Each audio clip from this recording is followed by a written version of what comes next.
El exconvento, historia de terror. Desde niño siempre me ha gustado el terror. Cuando tenía apenas 6 años, mi niñera me ponía películas de ese género, hasta que a mis 13 años comencé a verlas en casa con mis primos. Además me encantaba leer acerca del tema. Tenía pesadillas de manera recurrente. Las que más recuerdo fue cuando a los 8 años soñé con cómo un horrible hombre me arrancaba los dientes con unas pinzas. Y a los 15 soñé con una bruja enorme sin una pierna que quería cocinarme. Hasta los 18 mis pesadillas cesaron. Recuerdo que dejé de estar en contacto con el mundo del terror, hasta que un día mi mejor amigo Iván me invitó a un nuevo proyecto. Quería grabar videos de miedo para YouTube y me dijo que le gustaría que ambos fuéramos a lugares embrujados y narráramos la historia. La verdad me pareció una gran idea, pues era la oportunidad perfecta de adentrarme de nuevo en el mundo del terror. Así que acepté. Ahorramos para una cámara durante 3 meses y cuando por fin la conseguimos, planeamos cuál sería nuestro primer destino. Buscamos en internet acerca de lugares encantados cerca de la ciudad y de todos los que aparecían, nos llamó la atención uno en particular, pues era muy cerca de donde vivíamos. Además se veía bastante aterrador. Era un convento abandonado, que por lo que decían llevaba más de 100 años deshabitado, gracias a los aterradores sucesos que habían sucedido ahí.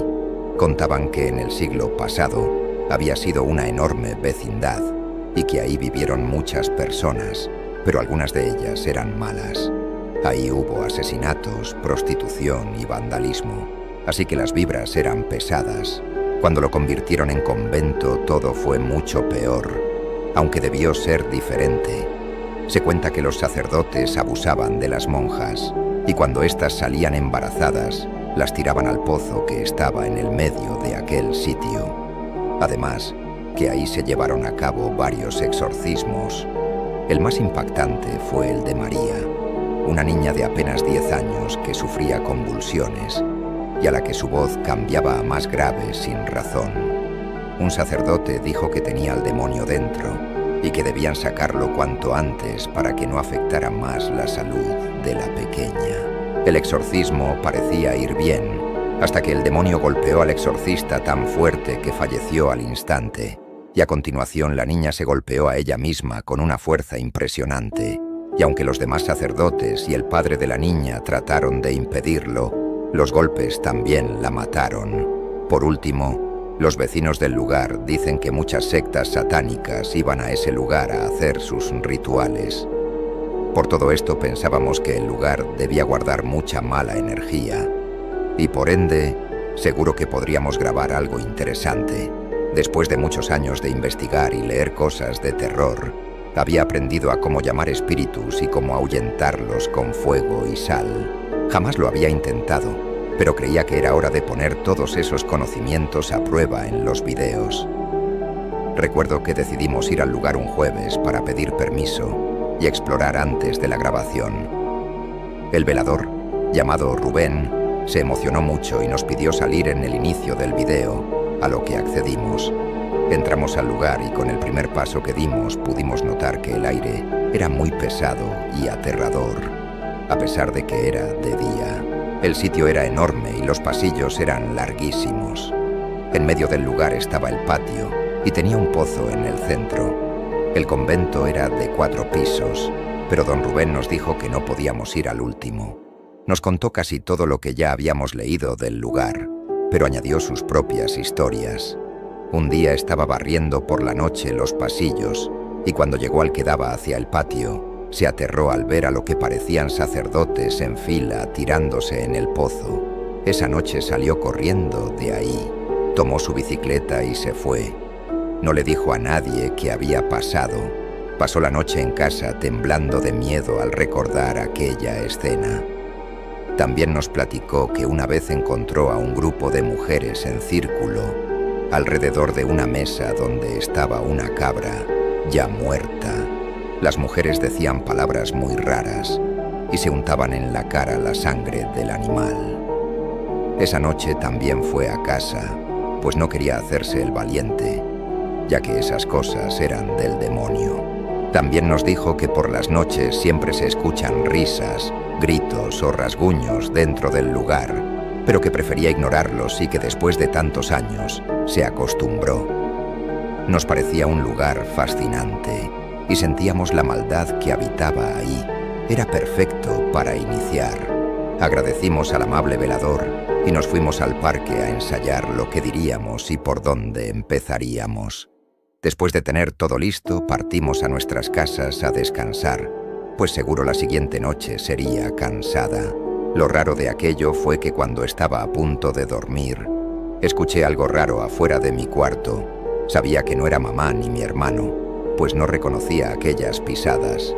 Además supe que no eran ellos cuando escuché como alguien rasguñaba la pared. No le di mucha importancia, pensé que debía ser solo mi mente, pero supe que no, cuando sentí como alguien o algo tocaba mi mano destapada. Eran unos dedos helados y pude sentir también las uñas rasgando mi piel. En ese momento me quedé en shock. Me quedé inmóvil cerrando los ojos fuerte y rezando, esperando que ese ser se fuera por sí solo. Después de unos segundos que pude sentir como horas, el ambiente volvía a estar como antes y respiré profundamente agradeciendo que eso se hubiera ido. Me quedé dormido y después de muchos años volví a tener pesadillas. Esa vez soñé que estaba con Iván en el convento y que mientras mirábamos al fondo del pozo, mi amigo me empujaba hasta hacerme caer dentro. Sentía cómo caía y al ver hacia abajo notaba que estaba todo lleno de cadáveres. Desperté sobresaltado y me sentí mejor al saber que solo había sido una pesadilla. Pero todo cambió cuando abrí los ojos, porque vi a alguien al lado de la puerta. No podía creerlo. Limpié mis ojos con mis puños y seguía ahí.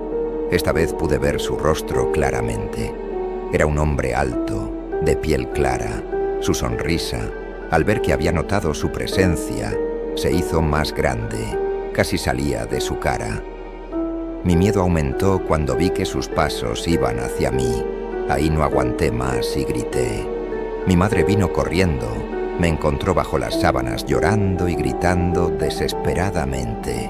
Mi madre me dijo que probablemente había agarrado un mal aire por la vibra del lugar. Por la tarde llegó Iván en su camioneta. Llevaba lámparas, la cámara, alcohol, la sal y unos sándwiches por si nos daba hambre. Subí y nos fuimos hacia el ex convento. En el camino le platiqué a mi amigo sobre lo que había soñado y lo que había pasado, y sorprendentemente me dijo que él también había tenido pesadillas muy extrañas y que toda la noche escuchó que alguien arrastraba algo fuera de su cuarto y que no salió por miedo. Cuando llegamos, don Rubén nos recibió con gusto y nos guió hacia la entrada.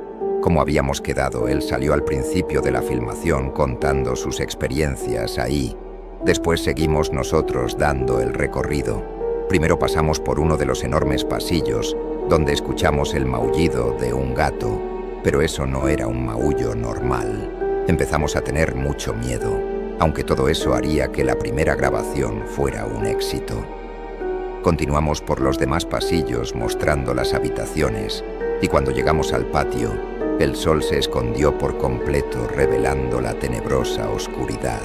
Contamos lo que se decía que había pasado ahí, y ese fue el lugar perfecto para hacer las cruces con alcohol y sal. Prendimos el fuego y las llamas primero se veían de un color rojo intenso, pero poco a poco se volvían completamente verdes. Por un momento una de ellas parecía ser una garra. Al apagarse, pasó algo muy extraño. Escuchamos algo en el último piso y al voltear a ver a la ventana vimos a alguien que se asomaba. Eso no era normal. Lo grabamos y aunque moríamos del miedo, teníamos que mostrarnos seguros. Después de un rato decidimos comer y despojarnos un poco, porque parecía que habíamos corrido un maratón. Estábamos demasiado cansados, como si algo nos hubiera robado toda la energía. Al terminar nuestros sándwiches, seguimos con lo que nos faltaba del lugar. Todo iba bien, y de hecho al llegar al último piso y finalizar el video ya no teníamos tanto miedo. Nos sentamos un momento al platicar sobre lo genial que quedaría. pero después de unos minutos algo interrumpió nuestra conversación. Se escuchaba en una de las habitaciones. Nerviosos y algo asustados, decidimos ir a ver para quitarnos la duda y comprobar que no era nada. Caminamos hacia allá y al entrar vimos que había una enorme bañera blanca. Al acercarnos más notamos que estaba llena completamente, pero no de agua, sino de lo que parecía ser sangre. Dimos un paso hacia atrás, nos miramos sin decir nada y corrimos, pero el sonido del líquido nos hizo voltear por inercia. Aún recuerdo perfectamente sentir como si el corazón fuera a salir de mi pecho, cuando vi a aquel ser brotar de ahí, lleno de sangre.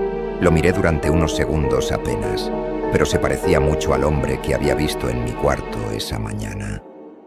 Dejamos todo ahí sin importar nada, y llegamos hasta la entrada donde el confundido velador nos preguntó qué había sucedido. Le dijimos lo que habíamos visto, y mi amigo y yo fuimos a la camioneta y salimos lo más rápido que pudimos de ahí. Dejando a don Rubén preocupado, nadie dijo una sola palabra en el camino, hasta el otro día que nos reunimos en su casa y comentamos lo que había pasado. Nos armamos de valor y decidimos ir a recuperar nuestras cosas del lugar, pero ya no pudimos recuperarlas porque ya no estaban. Ahí quedó nuestro proyecto, en una experiencia aterradora que hasta el día de hoy sigue dando vueltas en mi cabeza. Si te gustó el video, deja tu like y suscríbete para más. No olvides activar la campanita.